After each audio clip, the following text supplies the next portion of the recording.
Good morning, everyone. We're just getting the meeting started. We're going to give everybody about 5 minutes to join, and then we'll get started.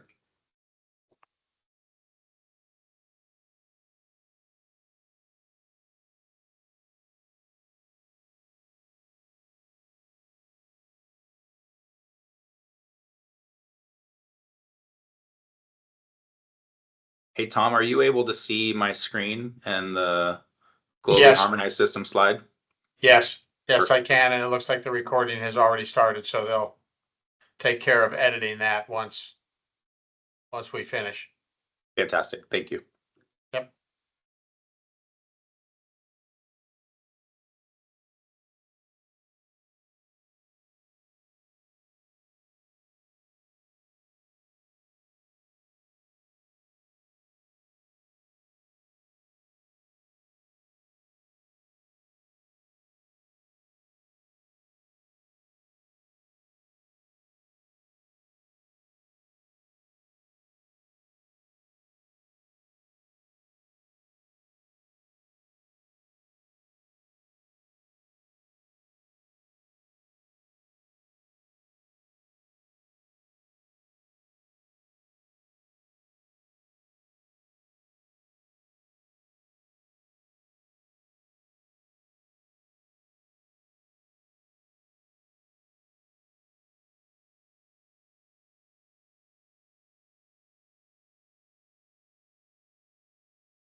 All right. Good morning, everyone. It's 8:30, so we're going to go ahead and get started. Welcome to Teague Insurance's webinar on hazard communication and the globally harmonized system. Before we get started, a few housekeeping items. We will be recording this video. It will be available on our website shortly after the presentation. I'm going to include some additional resources as well. That will include a written program template, a program audit in case you already have a program in place, as well as the slide deck that I'm going to go over this morning, and 3 of the OSHA quick cards that apply to this topic. So feel free to get on our website, take a look at those resources, take advantage of them if you need them, and reach out with any questions that you might have. Also, throughout this morning's presentation, Tom is going to be helping me by monitoring the chat. So if you have questions during the presentation, please write it in the chat and Tom will let me know when those questions come up and we'll try to answer them as best as we can this morning. So do we have any questions before we start? Nothing at this point. Okay. So why is this topic important? Well, first of all, hazard communication and the globally harmonized system does not differ across industries or across states. So it's not limited to Cal OSHA or Fed OSHA. It's also not limited to construction or general industry or maritime. All industries have some sort of skin in the game when it comes to this topic. Also, pretty much every employer is going to have some sort of hazardous material that they use in their operations in their workplace, whether it's a cleaning product that's used around the office or in employee areas, or it's some hydraulic fuel that's fluid that's used for equipment or machinery, or if it's a paint or a coating or sealing that's used in construction. So a lot of employers have these materials. And we need to make sure that not only are we aware of the hazards that are associated with those materials, but how do we communicate what those hazards are to our employees. So that's what we're going to be covering this morning. There was a change to the standard about 9 or 10 years ago. So many of you may have remembered that we had MSDSs or material safety data sheets. And some different regulations that have since changed, and we're going to be covering what those differences are. So let me bring up my slides here. Okay. All right, so the GHS stands for the Global Harmonizing System, and what it is a system to standardize and harmonize the classification of labels of chemicals and other materials. So what it is not necessarily a regulation or a standard, but a guide to the globally harmonized system of classification and labeling of chemicals, also known as the Purple Book, as shown here. The Purple Book is very large. It comes out to be 568 pages long. I mean, if that's your realm and you want to get in there and read it, all power to you. But that's not something that is up my realm. I like to summarize and put the information in front of you that you need to know. So what this does is establishes a logical and comprehensive approach to defining the hazards of chemicals, creating classification processes, and then communicating those hazard information and what protective measures should be in place for our team. This is just another way of thinking about it. So we have a system of standardization and then this logical and comprehensive approach that both kind of fall under the GHS system. And that logical and comprehensive approach is going to help us define hazards, create that classification process, and communicate that information. All right. So what is the purpose of HAZCOM and GHS? So there were changes that were put in that we're talking about, and the idea of those changes was to ensure that the hazards of all chemicals produced or imported are classified, and that information concerning the classified hazards are transmitted to employers and employees. So what HCS stands for is the Hazard Communication Standard. That's actually a Cal OSHA and Fed OSHA standard. Then they have adopted this globally harmonized system.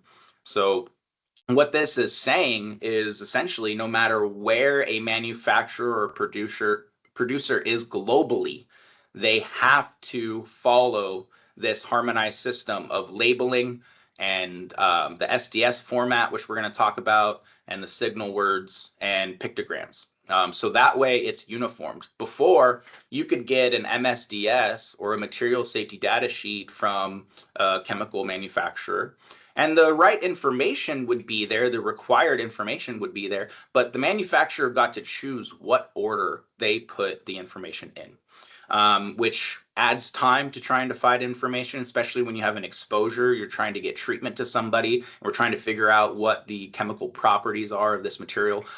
So what the globally harmonized system is doing is standardizing those data sheets into safety data sheets and into a set 16 section format, which we're going to talk about. All right, so it's giving that standardized system, which helps us enhance global trade, enhances protections across the globe.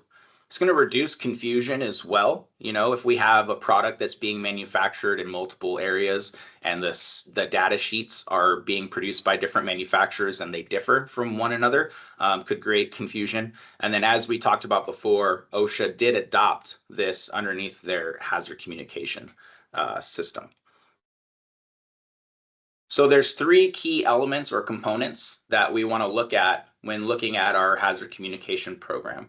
One is hazard classification. All right, the other one being labels, and the other one is safety data sheets. Given that there's recent changes, the OSHA communication standard and the movement to a globally harmonized hazard communication system puts the employees attending this training should be able to understand these three key elements. So the hazard classification is going to come and bring in pictograms. These are visual labels that go on to not only the SDSs, but on labels that go on containers.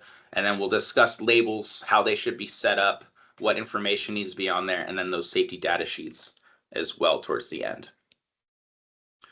So we'll get started with these GHS pictograms. These are a way to classify the types of hazards that are associated with a material. So it's a quick picture that will be on the label, and that picture is going to tell us certain characteristics about the material or the chemical. So the first pictogram is our flame over circle. When you see this pictogram, it means that the material is an oxidizer. All right, so it will react with oxygen and can increase fire and explosion risk. Okay. The next is the gas cylinder. These are for containers that contain gas under pressure that can explode. These can also rocket and damage health if they're heated, if they're ruptured, or they're leaking. So making sure that these are on there for your compressed gas containers helps us understand the hazard associated with that. The next one is the exploding bomb. This is for explosives, things that are self-reactive, and also organic peroxides.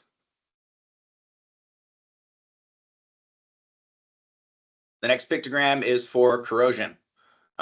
So these are for corrosives that cause skin corrosion or burns, can cause damage to the eyes, and are also corrosive to metals.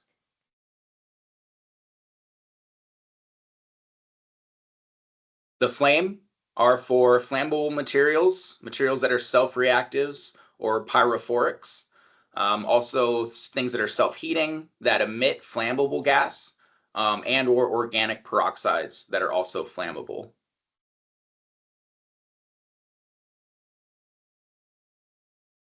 Health hazard. This is for materials that pose a hazard to human health. So carcinogens, respiratory sensitizers, reproductive toxicity, target organ toxicity, mutagenicity, excuse me, aspiration toxicity. So exposed to humans can cause human health effects, especially respiratory and on the skin. The skull and crossbones, this is for items that have an acute toxicity. So that means that It can be fatal with a very small exposure or a limited exposure. It's not something that needs to be exposed over a long period of time in order to create the hazard or to create a fatal situation. These are also usually used in combination with the health hazard pictogram. The exclamation mark is for irritants. Can also be for skin sensitizers, things that have an acute toxicity, items that have a narcotic effect, respiratory tract exposure, and irritation. That could be respiratory irritation, skin irritation, eye irritation, just general irritation to the body. And then the last pictogram we have is for environmental hazards. These are used for items that would have an aquatic toxicity. And it's also a non-mandatory category, so it doesn't always get used, but it can be used in the event that, we have a material that doesn't classify in all the other pictograms, but it would affect the environment if there were a spill, and we want to make sure that we identify that as well. So the next thing is just going to be kind of a little game to remember these, because it's easy to get through the pictograms really fast and then you forget which one is which. So we're going to bring these up again. There are 9 pictograms. I'm going to leave these up, let you guys kind of review them a little bit, and then we're going to go through them one by one and try and see if you can identify them on your own before I identify them. All right, so this is just for your own practice. Try to take a mental note of the ones you remembered and the ones that you didn't, so you can study up next later and remember what these all mean. All right, so we're going to leave these up for 5, 4, 3, 2, gone. All right. So let's start with corrosives. Which pictogram would we use for corrosives? That's right, that would be the one here showing us corrosives if exposed and corrosive to metals. What about oxidizers? If we had an oxidizer, we'd want to make sure that we use the flame over circle. All right, what about environmental toxicity? That was the last one that we covered. All right, so environmental toxicity is going to be the pictogram with the fish and the tree, showing the environment in the background. All right, what about irritants? So we have something that's an irritant or irritates the body. We want to make sure we're using the pictogram that has the exclamation mark. All right, what about flammables? That one's pretty easy. The last remaining flame there for flammables, self-reactives. Acute toxicity. All right, those are going to be the items that can harm you if you have a very small amount of an exposure over a shortened time. It's going to be the skull and crossbones. Items that are carcinogens. All right, which ones would we want to use for carcinogens? Right, that would be the health hazard one here for carcinogens for human exposure. All right, and then we got 2 left. We have explosives, okay, which is going to be the exploding bomb. And then the last one we use for gas under pressure, which shows the gas cylinder tank here. All right, how did everybody do? Keep in mind which ones you knew, which ones you didn't. Study up for later. All right. Now this one's kind of going opposite. We're going to show you the pictogram and then we're going to identify which one it is. So is this gas under pressure, an irritant, or oxidizers? That's right, it's for oxidizers. The next one, explosives, environmental toxicity, or irritants? Right, we got environmental toxicity for this one. All right, irritants, corrosives, or flammables? It's going to be the irritants. We got gas under pressure, or carcinogens, or explosives? It's explosives. Let's see, oxidizers, flammables, or gases under pressure. And this one is flammables. Next one, environmental toxicity, irritant, or corrosives. We got should be environmental. This one is checking the wrong one. So excuse the slides, but this is environmental toxicity. And then this should be the last one. Are carcinogens, oxidizers, or irritants? This is for carcinogens. Oh, we got a couple more. Hold on. Corrosives, explosives, or gases under pressure. This is gas under pressure. And then environmental toxicity, carcinogens, or acute toxicity. This is for acute toxicity. All right, so that's our little game on labels. We wanted to show it to you a couple of different ways because they are important. Just seeing the picture tells us so much about what's going on with that material and what kind of hazards we can expect to be associated with them. So we're gonna kind of step into labels now. These are labels that can be used on primary containment, secondary containment of your materials, and they have to have certain elements within them that we'll talk about, one of them being the pictograms, which we covered.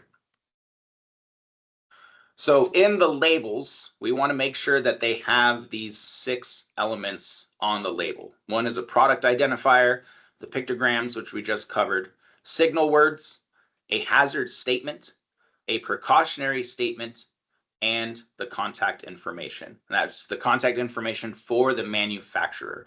All right. And we're going to go over each of these elements individually. So earlier we were kind of talking about SDSs and how they have a set format now within the globally harmonized system, which is great. However, that new system does not regulate how the labels need to look. All they regulate is what elements the label needs to have. So it needs to have those 6 elements, but it can be formatted and, it can look however the manufacturer wants. So it's important for us to just know the 6 elements and know what to look for those elements. So for our product identifier, this is how the hazardous chemical is identified. It can be a chemical name, a code number, or a batch number. So for the example on the label here, which these are all example labels, it's not an actual label for an actual material, it's using a batch number for the material, which is how the manufacturer is identifying it, is by its batch number. The next element is those pictograms, right, that we just went over in detail, those graphic symbols that are used to communicate those specific hazards about the chemical. And there's 9 of them total. So when we get them on a label, it'll just be the picture. It's not going to say health hazard, carcinogen, reproductive toxicity. It's not going to have those things. It's just going to have the picture, and then we need to know based off of the picture what that category is. So the next element is signal words. Signal words are used to indicate the relative level of the severity of the hazard. So it can say either danger or warning. Those are the only 2 options, one or the other, not both. And danger we want to use for items that are more severe. So things that are more highly hazardous than others, we want to use danger. And then warning we'd use for less severe. So if we go back to our example here, we have our identifier and our pictogram, and then our signal word telling us warning, which means that this irritant isn't as harmful as other things could be. Do I need to be careful about this? Yes. But is it going to kill an employee if they have an acute exposure? Well, probably not, because I don't see the skull and crossbones on here, which would be it would need to be in place, as well as this saying danger if it did have that kind of level of a hazard.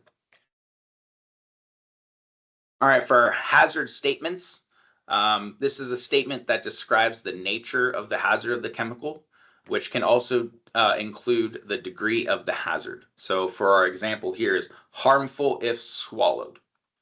So it's a pretty clear statement. It's to the point. It says what the issue is going to be. if there is a certain exposure. These can be a little more detailed. They can have information on eye exposure, skin exposure.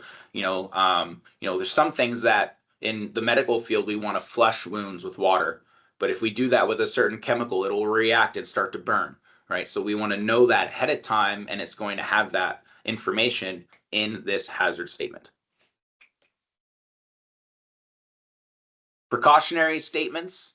These are used to describe the recommended measures that should be taken to minimize or prevent adverse reactions resulting from the exposure. So these could include statements that talk about prevention, storage, medical response, and disposal. So for our example here, we have wash hands and face thoroughly after handling. Do not eat, drink, or smoke when using this product. Dispose of contents or container in accordance with local, state, and federal regulations. So this is talking about prevention by washing your hands and your face after handling. So there isn't an exposure from it being on our body after handling. Do not eat, drink, or smoke. That's also prevention from having that exposure while you're consuming something on your break. Dispose of contents or containers, talking about disposal and making sure that we're following our state and federal regulations. So that will be our precautionary statement. And then the last one is the contact information. This is information for the responsible party of the substance. So the manufacturer, the producer, where you got it from, all right, it's going to be that company's information here. It could also be an importer as well. And you'll all usually see this down at the bottom of the label. It's going to have a name, address, phone number, and we just have a little example down here for a address and company name for a manufacturer. You also might note on this label that it has a first aid statement. Now, this isn't necessarily a requirement, but I find it beneficial. And if a manufacturer is going to put it on their label, it's fantastic because it lets us know what the first aid exposure might entail. Like I was saying before, if there's a chemical reaction with water, or if we need, medical intervention right away for a respiratory exposure, whatever it is, it should say it right there. And that way I'm not searching through an SDS or other information to find out what I need to do for my employee if there is an exposure. It's telling me right here on the label. For these labels, keep in mind that the employer is responsible for maintaining the labels on the containers, making sure that they're legible, they haven't been torn off.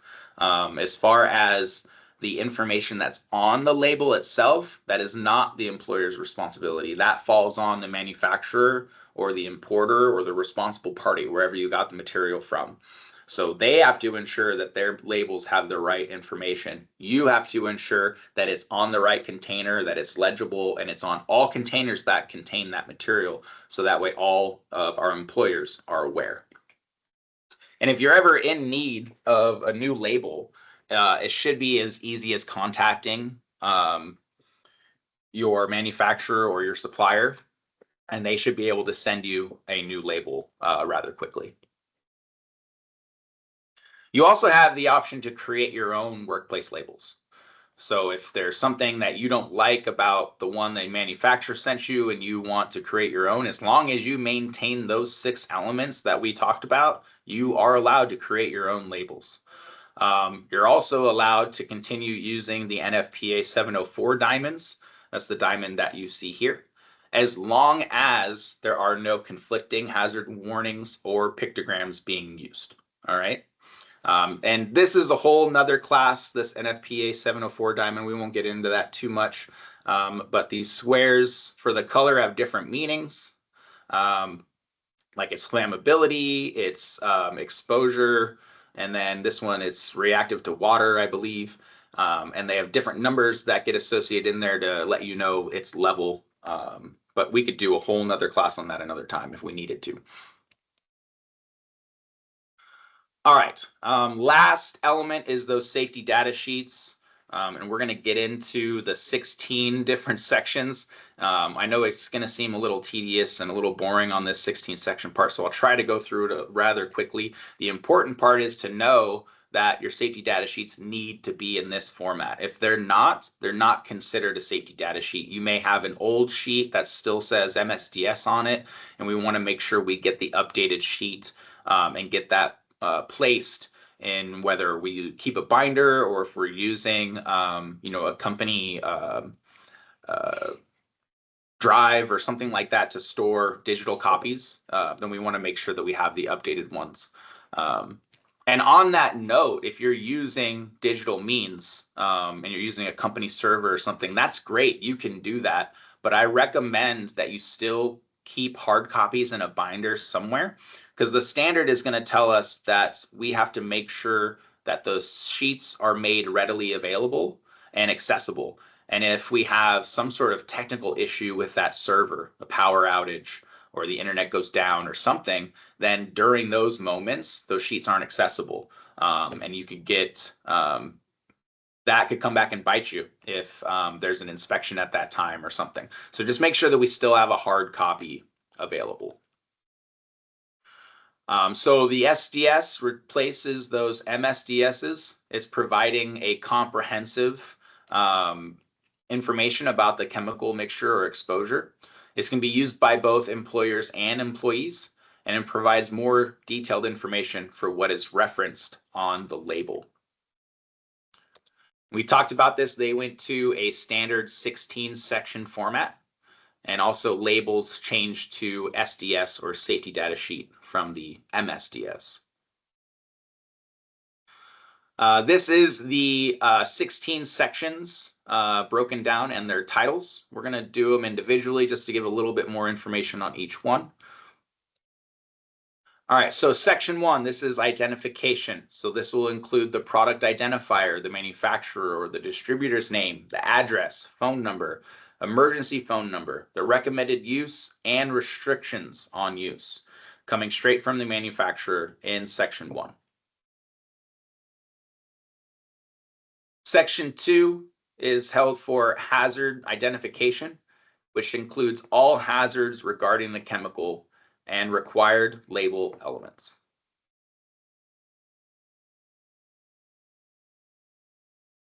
Section 3, this is for the composition of the material, the information on ingredients, which is going to include information on chemical ingredients, trade secret claims, and things like that, what the mixture is. And that's really going to help us understand what's in it that's causing these hazards, these exposures. Section 4, this is my favorite section, just considering I used to do medical treatment, so this was my go-to for exposures to chemicals, is first aid measures. This is going to break down what the recommended care will be based off of different exposures. So if it's skin, mouth, eyes, respiratory, what do we need to be doing initially? Do we need immediate medical care? Can we still do first aid? Do I need to make sure I'm not flushing this with water so I don't create a chemical reaction and burn the employee more, right? Section 4 will always have first aid measures. It is our go-to when there's an injury associated with an exposure to give us what care we need. Section 5 is for firefighting measures, which is going to list the suitable extinguishing techniques, equipment, and chemical hazards from fire, right? So will a standard ABC fire extinguisher put out a fire that is being ignited by this chemical? Well, I could go look at section 5 to know if I need a special extinguisher in this area where I'm using this material, right? Section 6, accidental release measures. This is for emergency procedures, any sort of protective equipment that might be needed during cleanup, and then proper methods of containment and cleanup. Section 7 is reserved for handling and storage. So this is going to list the precautions for safe handling and storage, and also includes incapabilities.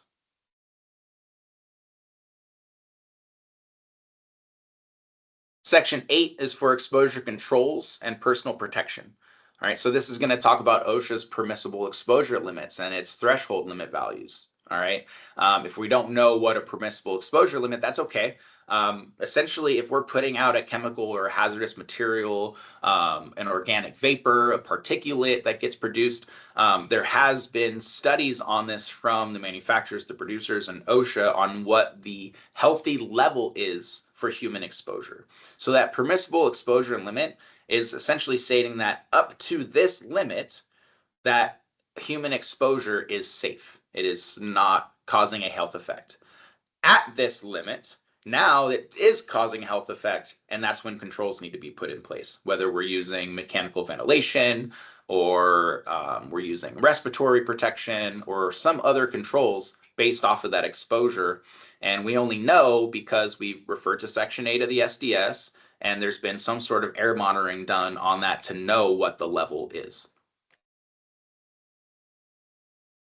Section 9 is for the physical and chemical properties, listing the chemical's characteristics.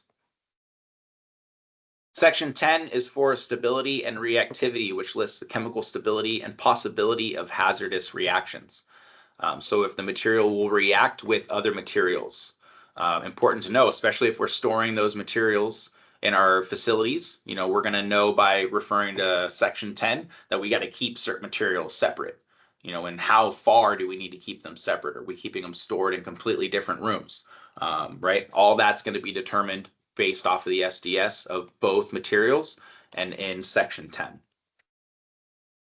Section 11 is for the toxicological information, which includes routes of exposure, related symptoms, acute and chronic effects, and numerical measures of toxicity. So this is stuff that's going to create an exposure long term, the types of symptoms that you'll see come across with that exposure, what those acute and chronic effects are, and other data as well to measure the toxicity. From here on out, 12 to 15, there are some agencies that use these. These aren't required. So 12 through 15 isn't enforceable by OSHA. So you might see some manufacturers use 12 through 15, and you might see some omit them, and that's okay. So those sections are going to be ecological disposal considerations, which is if a chemical does need special considerations for disposal, then 13 will be there. Same with 14 for transportation. And then if there's some sort of regulatory information on the material, a state or federal law on the material, then that's going to be in there too, for you to understand. And then the last one is Section 16, which is just open for other information, which could be, a date of preparation or a last revision on the SDS itself. But it doesn't pertain, mixture information or other chemical specific information that you would find in sections 1 through 11, for instance. All right, so with these safety data sheets, let's do, a little scenario. So what do you do if you find a chemical in your workplace and after reading the label, you still are not sure how you should handle it? First thing I would want to do is consult the safety data sheet or the SDS of the chemical, and it's going to go ahead and tell me how to handle it. There should be an SDS readily available for every chemical you might encounter, and if there isn't, then request one immediately. This is a key component of the HAZCOM standard and is not changed by GHS. GHS specifically applies to the format of that SDS like we talked about before. All right, let's say you've been working at where you're at for several years. One day you notice that a new chemical has been provided to help break down concrete in a slick line. You notice it has a pretty strong smell. What do you do?